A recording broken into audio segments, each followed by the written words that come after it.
जय हिंद दोस्तों, आप सभी का एक बार फिर से इस चैनल में बहुत बहुत स्वागत है। तो आज की इस वीडियो में हम लोग डिस्कस करने वाले हैं बिहार एसएससी, जिसे हम लोग बिहार कर्मचारी चयन आयोग कहते हैं, उसका BSO/SSO का टेस्ट सीरीज को। तो यह जो टेस्ट सीरीज है यह रुक्मणी पब्लिकेशन का है, जो कि अवर संख्याकिक पदाधिकारी और प्रखंड संख्याकिक पदाधिकारी का है। तो इसमें जो है आपको बुक में 16 सेट दिए गए हैं। तो हम लोग सेट नंबर 1 और 2 को जो है अलग अलग वीडियो में दोनों सेट को कवर कर चुके हैं, सेट 1 और सेट 2। तो यह दोनों सेट आप हमारे चैनल को विजिट कीजिए, वहां से आप चैनल से प्राप्त कर सकते हैं। तो फटाफट दोस्तों चैनल को सब्सक्राइब कर दीजिए, क्योंकि एग्ज़ाम पॉइंट ऑफ व्यू से यह सेट्स काफ़ी इम्पॉर्टेंट हैं। तो चलिए हम लोग इस वीडियो में सेट नंबर 3 को सॉल्व करने वाले हैं। और इसमें जो आपका सिलेबस है वो सामान्य अध्ययन, सामान्य विज्ञान, गणित एवं मानसिक क्षमता जांच से संबंधित टोटल 150 प्रश्न होंगे, जो कि 600 अंकों का होगा। और निगेटिव अंक के लिए आपको 1 नंबर जो है माइनस कर दिया जाएगा आपका गलत उत्तर पे। तो चलिए अब आपका सेट नंबर 3 स्टार्ट होता है BSCC SSO/BSO का। तो ये आपका पहला प्रश्न क्या है टेस्ट सीरीज नंबर 3 का, कि भारतीय संविधान किस तिथि को लागू हुआ था। तो किस तिथि को लागू हुआ भारतीय संविधान, वो लागू हुआ था दोस्तों मार्गशीर्ष शुक्ल सप्तमी संवत 2006 विक्रमी को लागू हुआ था। सो ऑप्शन नंबर इसका जो करेक्ट आंसर होगा ए होगा। वैसे आप जान लीजिए कि गणतंत्र भारत में जो है 26 जनवरी 1950 ईस्वी को जो है संविधान प्रभाव में लाया गया था, और इसको बनाने में 2 वर्ष 11 महीने 18 दिन लगे थे, ये भी आपको मालूम होगा। दूसरा नंबर का प्रश्न है कि पंचायती राज व्यवस्था का मूल उद्देश्य क्या सुनिश्चित करना है। तो इसका जो मुख्य उद्देश्य है वो है कि विकास में जन भागीदारी, राजनीतिक जवाबदेही और लोकतांत्रिक विकेंद्रीकरण, ये तीनों जो है पंचायती राज व्यवस्था का जो है मूल उद्देश्य जो है सुनिश्चित करना है। सो ऑप्शन नंबर ए इसका करेक्ट आंसर होगा, केवल 1, 2 और 3। तीसरा नंबर है निम्नलिखित व्यंजक को सरल कीजिए। तो 9992 को जब आप 10,008 से गुना कीजिएगा तब क्या आंसर आएगा। तब इसको गुना करने पर आपको दोस्तों जो करेक्ट आंसर होगा वो होगा आपका ये आएगा, कायदा है 11,000, 10,000, लाख, 10 लाख, करोड़, 9,99,99,936 करेक्ट आंसर होगा। चंबल नदी जो है किसकी उपनदी है। तो चंबल नदी जो है यमुना का जो है उपनदी है। सो यमुना ऑप्शन नंबर ए इसका करेक्ट आंसर है 4 नंबर प्रश्न का। 5वां नंबर है कि म्यांमार जो है कब आज़ाद हुआ था। म्यांमार यह जो है 4 जनवरी 1948 ईस्वी को जो है आज़ाद हुआ था। और भारत सरकार अधिनियम 1935 से जो है बर्मा को जो है भारत से अलग कर दिया गया था। सो ऑप्शन नंबर इसका करेक्ट आंसर हो जाएगा आपका 4 जनवरी 1948, यानी ऑप्शन बी। 6ठा नंबर प्रश्न है कि पहले राष्ट्रमंडल खेलों का आयोजन कब हुआ। तो पहले राष्ट्रमंडल खेल का आयोजन 1930 ईस्वी में हुआ था, यानी ऑप्शन नंबर बी 6ठा का करेक्ट आंसर हो जाएगा। और प्रथम जो है राष्ट्रमंडल खेल जो है हैमिल्टन यानी कनाडा में आयोजित किया था। और यह जो ओलंपिक के बाद जो है राष्ट्रमंडल खेल दुनिया का सेकेंड जो है सबसे बिग जो है स्पोर्ट्स इवेंट है, दूसरा जो है सबसे बड़ा खेल आयोजन है। और इसका मुख्यालय जो है लंदन संयुक्त राजशाही में स्थित है। 7वां नंबर के कौन जो है मधुबनी चित्रकारी से संबंधित नहीं है। तो मधुबनी से जो है भारती दयाल संबंधित हैं, बउआ देवी भी संबंधित है और गंगा देवी भी संबंधित है, लेकिन मधु किश्वर जो है मधुबनी चित्रकारी से संबंधित नहीं है। वह एक जो है भारतीय लेखक और कार्यकर्ता है, यानी ऑप्शन नंबर सी इसका राइट आंसर हो जाएगा। भारत में वीरता का सर्वोच्च पुरस्कार कौन सा है। तो भारत में वीरता का सर्वोच्च पुरस्कार परमवीर चक्र है, यानी ऑप्शन नंबर बी इसका करेक्ट आंसर हो जाएगा। जो दल, जल, थल वो वायु में दुश्मन के सामने बहादुरी के जो होता है बहादुरी के सर्वोत्कृष्ट प्रदर्शन या आत्मबल के लिए दिया जाता है। और महावीर चक्र जो है दूसरा सबसे बड़ा पुरस्कार है। महावीर चक्र जो है वह सेकंड रैंक इसका आता है, और वीर चक्र जो है आपका वो तीसरा रैंक इसका आता है। पंचवर्षीय जो है योजना है 5वीं, उसका मूल उद्देश्य था। 5वीं पंचवर्षीय योजना का मूल उद्देश्य जो था वो गरीबी हटाना था, यानी ऑप्शन नंबर ए इसका 9वां का करेक्ट आंसर होगा। 10वां नंबर है कि पानीपत का द्वितीय युद्ध किस वर्ष में लड़ा गया था? तो यह लड़ा गया था 1556 ईस्वी में पानीपत का द्वितीय युद्ध, यानी ऑप्शन नंबर इसका राइट आंसर हो जाएगा ऑप्शन नंबर ए 10वां का।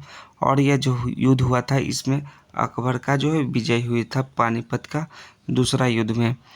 और यह जो है अकबर और हेमचंद्र विक्रम आदित्य यानी हेमू के बीच लड़ी गई थी। प्रधानमंत्री जन धन योजना के संदर्भ में निम्नलिखित कथनों पर विचार कीजिए। इसे जो है वर्ष 2014 में शुरू किया गया, यह तो सही कथन है। इसके अंतर्गत लोगों को बैंक खाता खोलने के लिए प्रोत्साहित किया जाता है। तो ये भी आपका जो है जनधन योजना के संदर्भ में ट्रू स्टेटमेंट है। नेक्स्ट आपका क्या है स्टेटमेंट कि इसका उद्देश्य जो है बचत को बढ़ावा देने के साथ सरकारी योजनाओं के अंतर्गत मिलने वाले लाभों तथा आर्थिक सहायता को सीधे खाता धारकों को हस्तांतरित करना है। तो ये भी आपका ट्रू स्टेटमेंट है, यानी ये सभी यह इसका राइट आंसर हो जाएगा। 12 नंबर आपका रीजनिंग का प्रश्न है। तो रीजनिंग के प्रश्न और आपका मैथ के प्रश्न ये सभी को आपको खुद से वीडियो को पॉज करके सॉल्व करना है। अगर आप वीडियो को पॉज नहीं भी करते हैं तो टेलीग्राम का आपको लिंक जो है डिस्क्रिप्शन में दिया होगा, वहाँ से आप पीडीएफ को प्राप्त कर सकते हैं और उस पीडीएफ के माध्यम से आप मैथ और रीजनिंग के प्रश्न को बना लीजिएगा, क्योंकि मैथ और रीजनिंग को हम लोग सॉल्व नहीं करेंगे, जिससे सॉल्व करने से ये जो है वीडियो काफ़ी लंबा चला जाएगा। भारत के राष्ट्रीय ध्वज में अशोक चक्र होता है, हम सभी को मालूम है, जिसे समय चक्र के नाम से भी जाना जाता है। ठीक, तो इसमें कितनी तिलियां होती है? तो अशोक चक्र में जो है टोटल 24 तिलियां होती है, यानी ऑप्शन नंबर सी इसका राइट आंसर होगा। 14 नंबर का जो है आपका कि नौकरी पेशा लोगों के बीच लोकप्रिय बचत योजना लोक भविष्य निधि पीपीएफ पर वर्तमान में कितना ब्याज मिल रहा है? तो पीपीएफ पर वर्तमान में 7.1% जो है ब्याज मिल रहा है, यानी ऑप्शन नंबर सी इसका करेक्ट आंसर है। इसका अर्थ होता है पीपीएफ का मतलब पब्लिक प्रोविडेंट फंड, और पीपीएफ पर जो है आयकर से छूट का लाभ भी मिलता है। शांति और स्थिरता को बढ़ावा देने के लिए 2025 का गोल्ड मरकरी अवार्ड से किसे सम्मानित किया गया है? तो गोल्ड मरकरी अवार्ड से जो है दलाई लामा को सम्मानित किया गया है, और यह जो है तिब्बती धर्मगुरु जो है 24वें दलाई लामा है, यानी ऑप्शन नंबर इसका सी इसका राइट आंसर होगा। 16 है कि निम्नलिखित शब्दों को शब्दकोश में आने वाले कर्मों के अनुसार सजाएं। तो आपका जो शब्दकोश के अनुसार जो आने वाले कर्म है वो आपका जो है पहले नंबर पर क्या हो जाएगा, आपका हो जाएगा एबल। उसके बाद दूसरे नंबर पर आपका जो हो जाएगा वो हो जाएगा आपका एमिकेबल। तीसरे नंबर पर आपका हो जाएगा पहले नंबर पर आपका एबल, और दूसरे नंबर पर जो होगा आपका होगा एमेंड हो जाएगा आपका। तीसरे नंबर पर एमिकेबल हो जाएगा, चौथे नंबर पर आपका एंजल, और पाँचवें नंबर पर एंट। इस प्रकार से जो आपका शब्द का जो है आने वाले क्रम के अनुसार ऑप्शन ए जो है सही सुमेलित किया हुआ है। तो 16 का ऑप्शन नंबर ए इसका करेक्ट आंसर है। 17 भी आपको रीजनिंग है, खुद से बनाइए। 18 को भी खुद से बनाना है, 19 भी आपको खुद से बनाना है। तो आप वीडियो को पॉज कीजिएगा और बनाते जाइएगा मैथ और रीजनिंग के सभी प्रश्नों को। तो 26 तक आपको खुद से बनाइए। 27 नंबर बनाते हैं हम कि 26 हम बनाते हैं कि भारतीय राष्ट्रीय कांग्रेस का प्रथम अधिवेशन किस वर्ष में आयोजित किया गया था? तो प्रथम अधिवेशन जो है 1885 ईस्वी में आयोजित किया गया था, यानी ऑप्शन नंबर ए इसका करेक्ट आंसर हो जाएगा।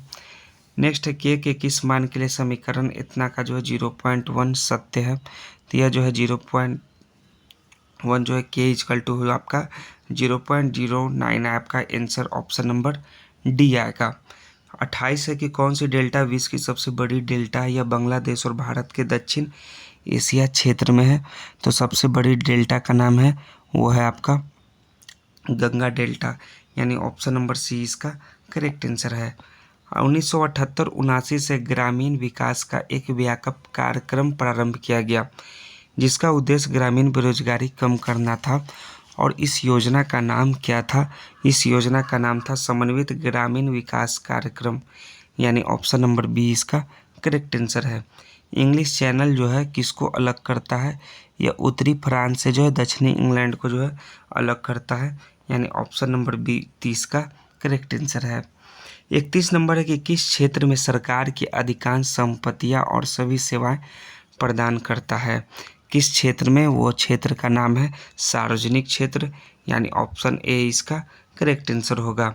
32 है कि अनौपचारिक उधारदाताओं से ऋण जिससे लेन देनदार, व्यापारी, नियोक्ता, रिश्तेदार तथा दोस्तों आदि से ऋण शामिल है, वे क्या कहलाते हैं? वे कहलाते हैं अनौपचारिक क्षेत्र ऋण, यानी ऑप्शन नंबर बी इसका करेक्ट आंसर है। हड़प्पा कालीन स्थलों में अभी तक किस धातु की प्राप्ति नहीं हुई है? तो तांबा, सोना और चांदी तो प्राप्त हुई है, लेकिन लोहा की जो प्राप्ति है वो नहीं हुई है, यानी ऑप्शन नंबर डी इसका करेक्ट आंसर होगा। 34 नंबर है कि बौद्ध धर्म के 3 रत्न में क्या शामिल नहीं है? तो 3 रत्न में बुद्ध, धर्म और संघ तो शामिल है, लेकिन मध्यम मार्ग जो है वह शामिल नहीं है।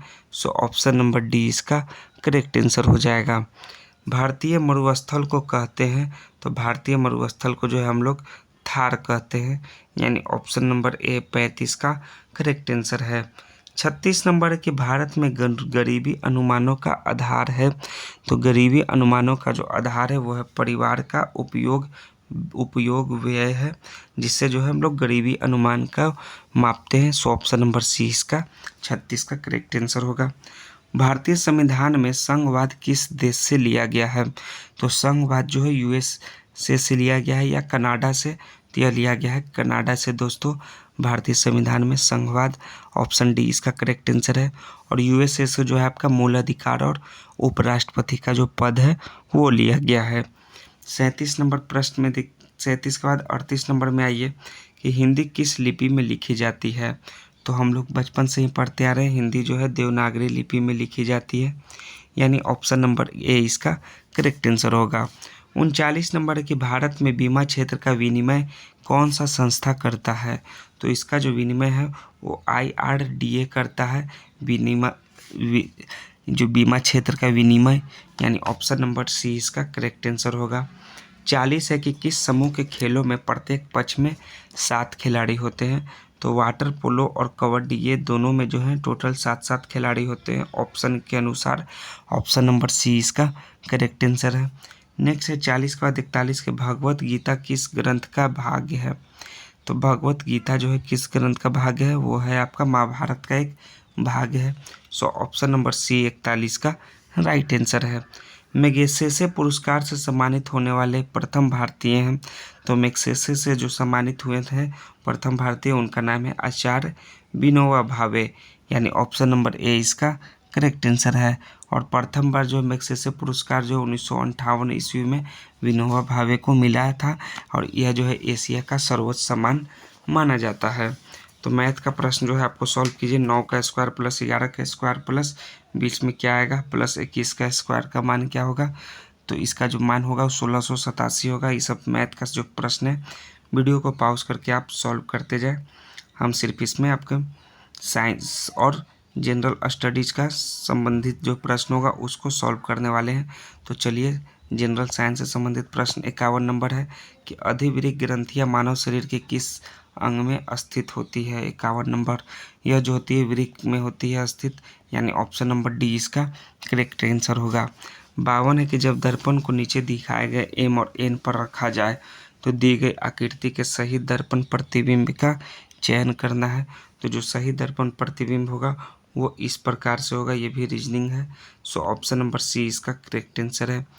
बिना केंद्रक व कोशिकांगों वाले जीव कौन से वर्ग में आते हैं? बिना केंद्रक वो आते हैं दोस्तों प्रोसिस्टा और आर्केबैक्टीरिया के वर्ग में आते हैं, यानी ऑप्शन नंबर इसका बी 53 का करेक्ट आंसर होगा। 54 नंबर है कि तांबे का अयस्क निम्न में कौन सा है? तो तांबे का अयस्क जो है मेलेकाइट है, यानी ऑप्शन नंबर बी 54 का करेक्ट आंसर है। 55 नंबर है कि निम्नलिखित में से कौन सा अनुपात सबसे छोटा है? तो सबसे छोटा अनुपात जो है वो 11:60 है। सो ऑप्शन नंबर बी इसका करेक्ट आंसर हो जाएगा। निम्नलिखित में से किसके संयोजन से सोल्डर बनता है? तो सोल्डर जो है आपका लेड और टीन के संयोजन से बनता है। सो ऑप्शन नंबर बी इसका करेक्ट आंसर है। 57 है कि पानी के 4 डिग्री सेल्सियस पर शरीर तैरता है। यदि तापमान 100 डिग्री सेल्सियस हो जाए तो क्या होगा? तो शरीर जो है वो डूब जाएगा। 100 डिग्री सेल्सियस होगा तो ऑप्शन नंबर ए इसका राइट आंसर हो जाएगा। एक एकल आवृत्ति द्वारा उत्पन्न ध्वनि को कहा जाता है। तो उत्पन्न ध्वनि को जो है टोन, स्वर या तान कहा जाता है।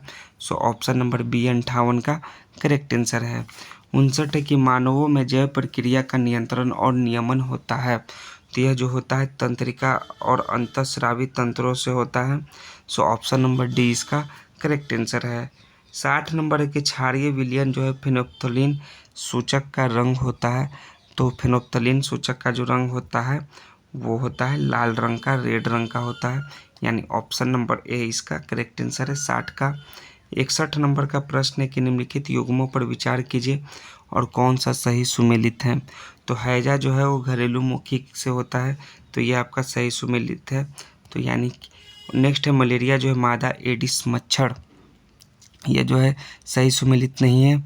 यह जो है मादा एडिस मच्छर जो है डेंगू के विषाणु का कारण है, और डेंगू का जो है मादा इन्फ्लुएंजी और डेंगू का मादा इन्फ्लुएंजी नहीं होगा दोस्तों। ये भी आपका सही सुमेलित नहीं है, यानी केवल एक जो है सही सुमेलित है।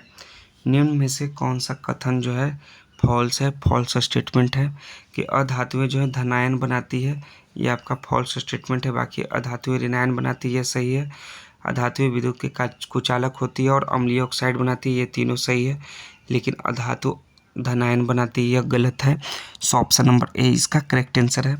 63 नंबर आपको खुद से बनाना है। 64 नंबर लाल दवा जो कीटाणुनाशक के रूप में प्रयुक्त होती है वह कौन सा होता है? वो होता है पोटेशियम परमांगनेट होता है लाल दवा। सो ऑप्शन नंबर सी 64 का करेक्ट आंसर होगा। 65 है कि किस हार्मोन के स्राव के कारण हृदय की धड़कन व श्वसन दर में एक साथ वृद्धि होती है? तो वृद्धि जो होती है वो होती है एंड्रोनाइलाइन के जो स्राव के कारण हृदय की धड़कन और श्वसन दर में एक साथ वृद्धि होती है एड्रानाइलाइन के कारण, यानी ऑप्शन नंबर ए 65 का करेक्ट आंसर होगा। 66 आपको खुद से बनाना है, 67 भी बनाना है, 68, 69, 70 ये सभी बनाना है आपको। 70 से लेकर के आपको 81 तक खुद से बनाइए। 82 तक आपको खुद से बनाना है। 83, 84, 85 के बाद 86 नंबर का प्रश्न फिर से देखते हैं। तो 86 नंबर का प्रश्न का क्या है कि 3 जनवरी 2023 को 108वें भारतीय विज्ञान कांग्रेस का आयोजन कहाँ हुआ? तो इसका जो आयोजन हुआ वो हुआ नई दिल्ली में। कहाँ हुआ? या फिर नागपुर में हुआ? आपको कमेंट में बताइए। इसका जो राइट आंसर है वो भारतीय विज्ञान कांग्रेस का आयोजन नागपुर में हुआ। ऑप्शन नंबर ए इसका करेक्ट आंसर है। पुस्तक द वर्ल्ड आफ्टर गाजा का लेखक कौन है? इसके लेखक जो है पंकज मिश्रा हैं। सो ऑप्शन नंबर बी इसका 87 का करेक्ट आंसर होगा। वर्तमान में भारत जो है विश्व में सबसे ज़्यादा रामसर स्थलों वाला देश है। तो विश्व का जो है थर्ड रैंक का जो है इसका थर्ड रैंक है रामसर स्थलों में भारत का विश्व में, यानी बी इसका तीसरा करेक्ट आंसर हो जाएगा।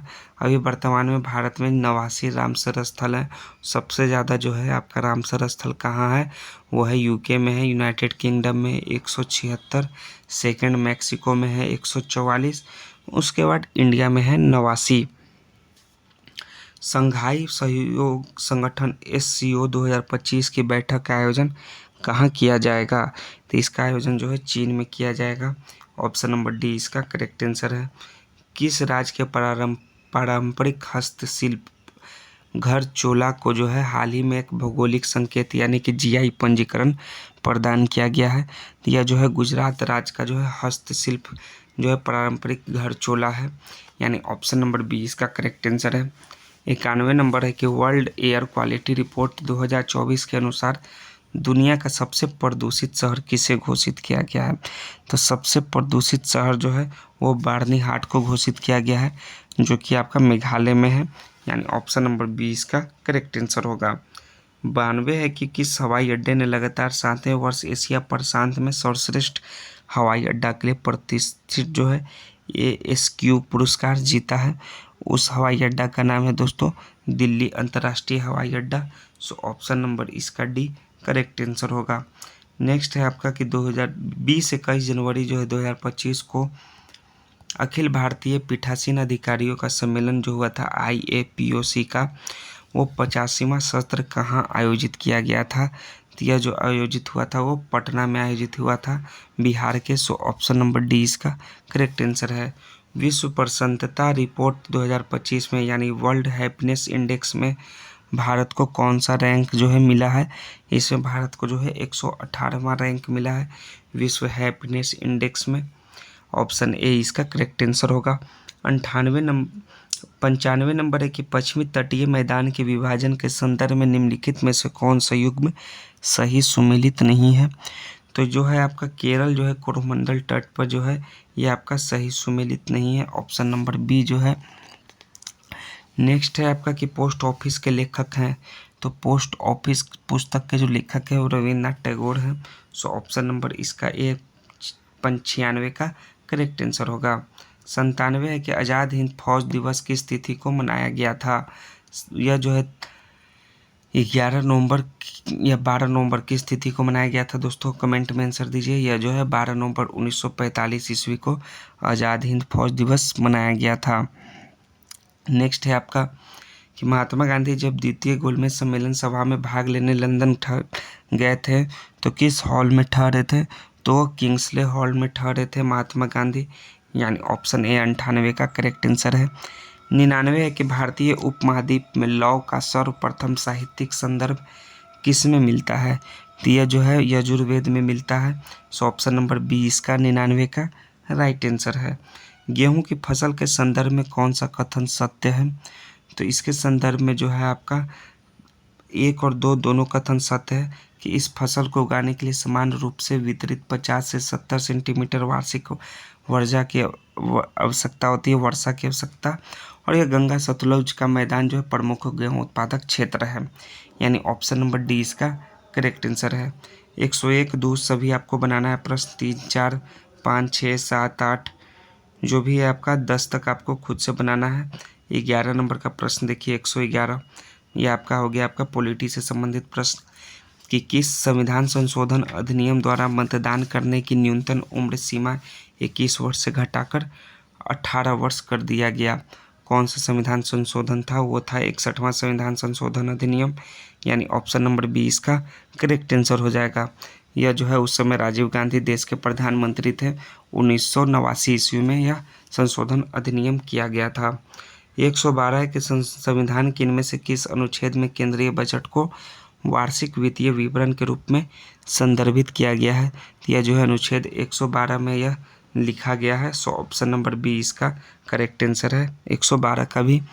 113 नंबर आपको खुद से रीजनिंग को बनाना है, वीडियो को पॉज करके बनाइए या फिर टेलीग्राम के माध्यम से आप इसको PDF को प्राप्त कर सकते हैं और इसका आंसर भी आपको इस PDF में दिया रहेगा।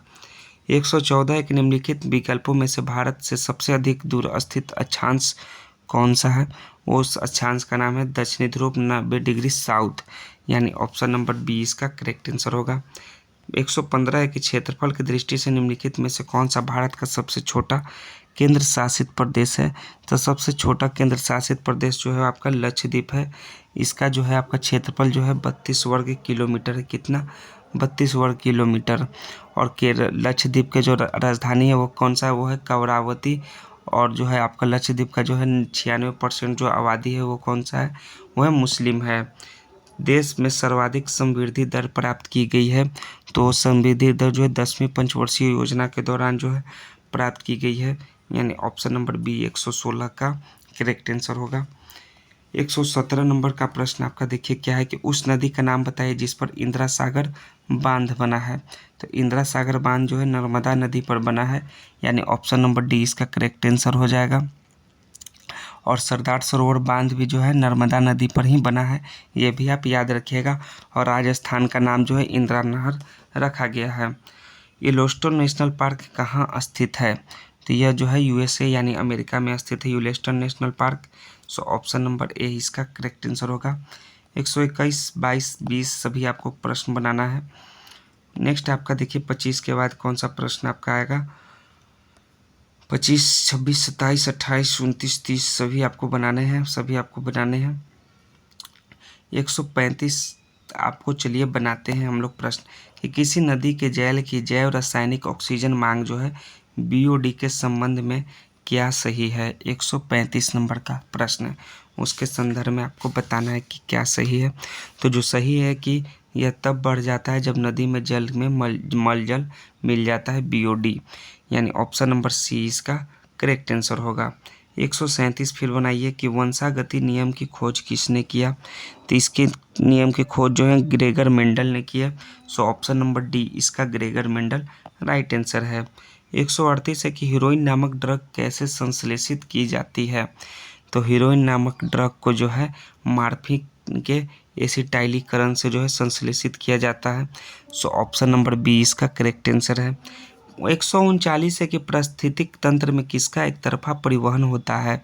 तो पारिस्थितिक तंत्र में जो है एक तरफा मुक्त ऊर्जा का जो है एक तरफा जो है परिवहन होता है। सो ऑप्शन ए इसका करेक्ट आंसर है। निम्नलिखित बीटी कपास में फसलों में कौन सा जो है फसल भारत में किसानों द्वारा उगाई जाती है बीटी फसल में। तो बीटी फसल में जो है किसान जो है कपास को उगाते हैं। सो ऑप्शन नंबर ए इसका करेक्ट आंसर हो जाएगा। 141 फिर आप सॉल्व कीजिए। 142 करते हैं कि सॉल्व की एक डाउन सिंड्रोम बालक में लिंग गुणसूत्र होता है। तो जो लिंग गुणसूत्र होता है वो होता है XY। सो ऑप्शन सी इसका करेक्ट आंसर होगा। निम्न प्रजातियों में किसमें एक परमाणु की ऑक्सीकरण संख्या जो है +6 है। तो +6 जो है CrO2 Cl2 में है, यानी ऑप्शन नंबर इसका करेक्ट आंसर हो जाएगा डी। 144 है कि निम्नलिखित प्रति सूक्ष्मजीवी औषधियों में कौन सी यक्ष्मा और कुछ दोनों की चिकित्सा के लिए प्रयुक्त है। तो उसका नाम है आपका P-एमिनोसैलिसिलिक एसिड, यानी ऑप्शन नंबर बी इसका करेक्ट आंसर हो जाएगा। नेक्स्ट है 145 निम्नलिखित में से कौन सा स्टेटमेंट जो है आपका ट्रू है। तो ट्रू स्टेटमेंट है कि किसी वस्तु का द्रव्यमान जो है समान रहता है जबकि स्थान के अनुसार भार बदलता है। सो ऑप्शन नंबर ए 145 का करेक्ट आंसर हो जाएगा। 146 47 देखिए प्रश्न क्या है वो आपको 146 आपको खुद सॉल्व करना है। 147 है कि एक ध्रुव पर 10 ग्राम सोना खरीदता है, तो यदि वो भूमध्य रेखा पर सोना का तौलता है तो उसका क्या हो जाएगा, उसका वजन जो हो जाएगा वो हो जाएगा सोने का भार जो है मामूली रूप से कम होगा, यानी ऑप्शन नंबर डी इसका करेक्ट आंसर हो जाएगा 147 का। 148 आप खुद से सॉल्व कीजिए। 149 क्या है कि मृत पोषी पोषण क्या है। तो मृत पोषी पोषण जो है जीव अपना भोजन जो है मृत एवं क्षयकारी पदार्थ से प्राप्त करता है, यही जो है मृत पोषी पोषण है। ये बायोलॉजी से संबंधित प्रश्न है। लास्टमा 150वां प्रश्न BSCC BSO का कि दो समानांतर धारावाही तार जिनमें एक ही दिशा में विद्युत धारा प्रवाहित हो रही है एक दूसरे को आकर्षित करते हैं, तो इसका प्रमुख कारण क्या है। तो इसका जो प्रमुख कारण है कि उसके बीच जो है चुंबकीय बल्ब है, मैग्नेटिक फोर्स है। सो ऑप्शन नंबर डी इसका करेक्ट आंसर है। तो टोटल देखिए आपके 150 प्रश्न जो है बिहार SSC BSO ऑब्लिक जो है SSO के समाप्त हुए। तो हम यह जो है आपका सेट नंबर 3 था। तो आपको जैसा हमने बताया कि टेलीग्राम का जो लिंक डिस्क्रिप्शन में दिया हुआ है वहाँ से आप आंसर की के साथ साथ ये सभी PDF को प्राप्त कर सकते हैं। तो टेलीग्राम को आप सब्सक्राइब कीजिए और चैनल को हमारा ज़रूर से दोस्त सब्सक्राइब करना ना भूलें, दोस्तों के बीच शेयर भी कीजिए क्योंकि यह जो टेस्ट सीरीज़ है एग्ज़ाम पॉइंट ऑफ व्यू से काफ़ी इंपॉर्टेंट है। फिर हम लोग नेक्स्ट जो है test series number set number 4 में लेकर मिलेंगे जो कि Bihar staff selection commission BSCC जिसका SSO ऑब्लिक BSO के लिए होने वाला होगा। जय हिंद दोस्तों, थैंक्स दोस्तों।